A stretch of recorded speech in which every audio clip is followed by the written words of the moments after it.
How we doing? I'm just processing my doe I shot yesterday during the muzzleloader season. We got some rain coming in tomorrow, so I wanted to get her all skinned up and get her taken care of.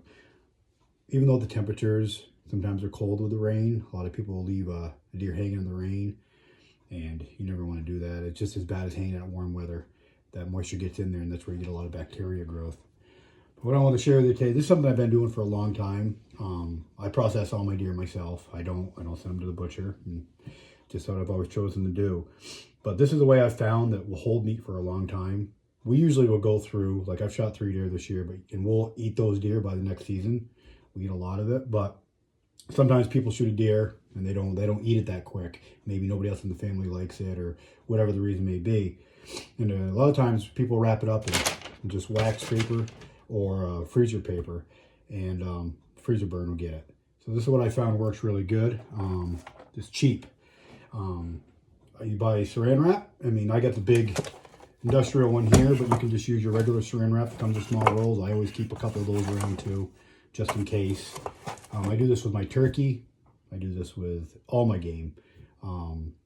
It works really well. If you lose a package or 2 or 3, sometimes they get in the bottom of the freezer, or they get tucked in the back. Take them out. A couple of years later, they're just as fresh as they were the day you packaged them. So what I do is I just take them, and I always do a saran wrap, because what causes freezer burn is always going to be the air getting to it. So the saran wrap keeps the air off from it. So I just wrap it up nice and tight. Give it a good squeeze. You don't have to push on it. It'll squeeze itself out. And then I just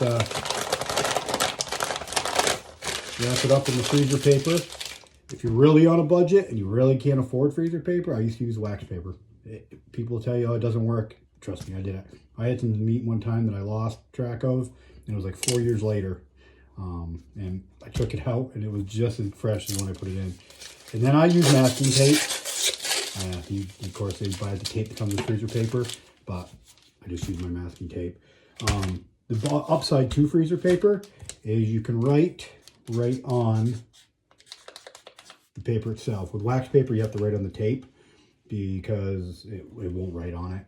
And sometimes when you wrap it up, if you don't do the tape good enough, the tape will come off, and then you've got a piece of meat, you don't know what it is. But then all I ever do is I just put what it is. This is a steak, and I write the month and the year. So this is steak, 12/21, and I'll do that with the rest of it, and put it in the freezer, and if something happens, it's always there, and it'll be good for a long time.